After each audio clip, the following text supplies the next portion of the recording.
Everyone friends, आज की इस वीडियो में हम बात करेंगे वो ऐसी इंपॉर्टेंट वैकेंसीज के बारे में जो सेंट्रल गवर्नमेंट के द्वारा कंडक्ट की जाती है। एंड अगर आप उनकी वैकेंसीज की के अंदर जो जॉब होती है उनकी अगर आप पावर देखोगे, उनकी अगर आप पावर के साथ उनकी सैलरीज अगर आप देखोगे तो आप जान करके शौक जाओगे। डेफिनेटली अगर आप 10th क्लास के स्टूडेंट हो या फिर आप 12th क्लास के स्टूडेंट हो या फिर आप ग्रेजुएशन कर चुके हो या फिर आप ग्रेजुएशन के अंडर में हो, आप अंडर ग्रेजुएट हो, तो आपको ये बातें जानना बहुत ज़रूरी है और आपको इन वैकेंसीज़ के बारे में हर एक डिटेल इन्फॉर्मेशन को जानना आपके लिए बहुत आवश्यक है। क्योंकि आप इन फ्यूचर अगर आप कॉम्पिटिटिव एग्जाम देना चाहते हो, अगर आप गवर्नमेंट जॉब में जाना चाहते हो, तो ये प्रेफरेंस आपके लिए सबसे पहले वन ऑफ द बेस्ट रहेगी। जल्दी बोल, कल सुबह पनवेल निकल। सबसे पहले यूनियन पब्लिक सर्विस कमीशन जो कि यूपीएससी, जिसका आपने नाम सुना होगा, और यूपीएससी के थ्रू जो कैंडिडेट जो होते हैं, जो एस्पिरेंट जो होते हैं, वो आईएएस एंड आईपीएस और जो इंडिया की जो सबसे बेस्ट सर्विसेज है उनके अंदर जाते हैं और देश की सेवा करते हैं। अब इसका सिलेबस पैटर्न क्या रहता है वो हम जानेंगे,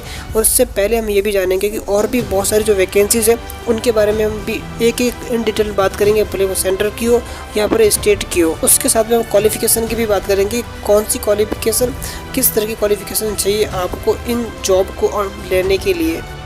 सबसे पहले आपको ये जानना जरूरी है कि यूनियन पब्लिक सर्विस कमीशन जो एक सेंट्रल लेवल की एजेंसी है जो कि ये एग्ज़ाम को कंडक्ट करवाती है, और इसके अंडर में बहुत सारे एग्ज़ाम्स होते हैं, जैसे कि for example UPSC civil services का एग्ज़ाम्स होता है, वो सीएपीएफ का एग्ज़ाम होता है वो, उसके अलावा ईपीएफओ का एग्ज़ाम है वो, डिफेंस एंड सिविल के एग्ज़ाम्स को ये कंडक्ट करवाती है।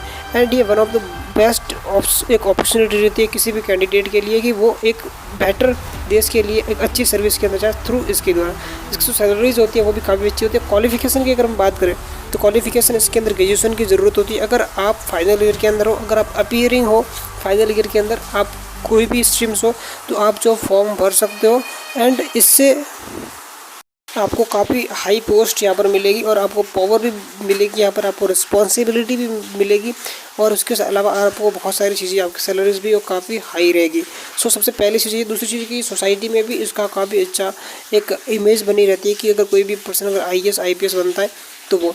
एंड इसका सिलेबस जो है वो फ्रेंड्स, अगर आप इसके बारे में सिलेबस के बारे में अगर जानना चाहते हो तो आप वीडियो के कमेंट में आप मुझे ज़रूर बताएं और मैं उसके रिगार्डिंग ज़रूर एक वीडियो लेकर के आऊँगा, क्योंकि इसके ऊपर पूरा एक 30 से 35 मिनट का एक डेडिकेटेड वीडियो चाहिए जो कि हर एक चीज़ को, हर एक सब्जेक्ट को मैं अच्छे से एक्सप्लेन करके बता सकूँ। दूसरे नंबर पे जो एसएससी सीजीएल ये भी हर साल एग्ज़ाम कंडक्ट करवाता है, और ये ग्रेड बी की जो है वैकेंसीज होती है, और ये ग्रेड बी की वैकेंसीज की जो सैलरी होती है वो भी काफ़ी अच्छी हाई रहती है। और दूसरी चीज़ इसमें इंपॉर्टेंट चीज़ है कि एसएससी सीजीएल के अंदर आपका ग्रेजुएशन होना चाहिए। अगर आप अपेयरिंग में हो तो भी आप फॉर्म भर सकते हो, एंड ये भी वैकेंसी काफ़ी अच्छी रहेगी। और क्वालिफिकेशन ग्रेजुएशन की मैंने बात की, सैलरीज भी काफ़ी अच्छी रहती है, उनके पास भी पावर बहुत अच्छी होती है, जो कि आपने पता जाना हो इनकम टैक्स ऑफिसर्स होते हैं और जो कस्टम्स डिपार्टमेंट के अंदर जो काम करते हैं वो बेसिकली एसएससी सीजीएल के थ्रू ही अपॉइंट किए जाते हैं। इनका जो सिलेबस है वो ऑलमोस्ट काफ़ी सिमिलर रहता है बाकी जो स्टेट के जो एग्ज़ाम होते हैं उनसे, लेकिन एज़ कम्पेयर टू यूपीएससी इसका सिलेबस वो काफ़ी इतना जो है हार्ड नहीं है एज़ कम्पेयर टू यूपीएससी। लेकिन अगर आप स्टेट के बाकी एग्जाम्स को देखोगे कंपेयर, तो उससे थोड़ा सो हार्ड भी पड़ता है।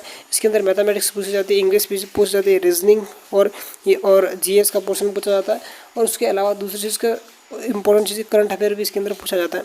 सो दैट आप ये इस एग्ज़ाम को भी अगर आप ट्राई कर सकते हो अगर आपका इस फील्ड में इंटरेस्ट है तो। एंड उसके अलावा थर्ड नंबर पे आते हैं state PCS one of the best option रहता है कि अगर आप यूपीएससी की तैयारी कर रहे हो तो आपको स्टेट पीसीएस में भी ट्राई करना चाहिए एटलीस्ट, बिकॉज क्योंकि सिलेबस जो है ऑलमोस्ट सिमिलर रहता है। अगर आप किसी भी स्टेट की हिस्ट्री को छोड़ करके, पर्टिकुलर स्टेट की जो हिस्ट्री है उस सब्जेक्ट को छोड़ करके, अब जियोग्राफी ऑलमोस्ट सेम रहती है, करंट अफेयर्स वही रहता है, बाकी पॉलिटी जो वही रहती है। फिर जो थोड़ा बहुत वेरिएशन हो सकता है तो आप उस चीज़ को आप देख सकते हो अगर आप स्टेट पीसीएस को भी टारगेट कर सकते हो अगर यूपीएससी की तैयारी कर रहे हो तो। एंड उसके अलावा जो स्टेट के अंदर जो वैकेंसीज आती है, जैसे कांस्टेबल की वैकेंसी आ गई, सो दैट कांस्टेबल की वैकेंसी आपको पता है कि 12th पास भी चाहिए, 10th पास भी जो होती है। उसके अलावा और डिफेंस की वैकेंसीज आती रहती है, जैसे कि आर्मी की हो गई, नेवी की हो गई, एयरफोर्स की हो गई, जहाँ पर आपको 12th पास बेसिकली चीज़ें मांगी जाती हैं। तो आप वो चीज़ भी आप चेकआउट कर सकते हो अगर आपको डिफेंस सेक्टर में जानना चाहते हो आप तो। अगर और इसी तरह की इंटरेस्टिंग और इन्फॉर्मेटिव वीडियो जानने के लिए चैनल को सब्सक्राइब करें, वीडियो को लाइक करें। Thank you watching this video और बेल आइकन को प्रेस करना नहीं भूलें। सो इस तरह की और वीडियोस देखने के लिए चैनल पर विजिट करें। Thank you watching this video.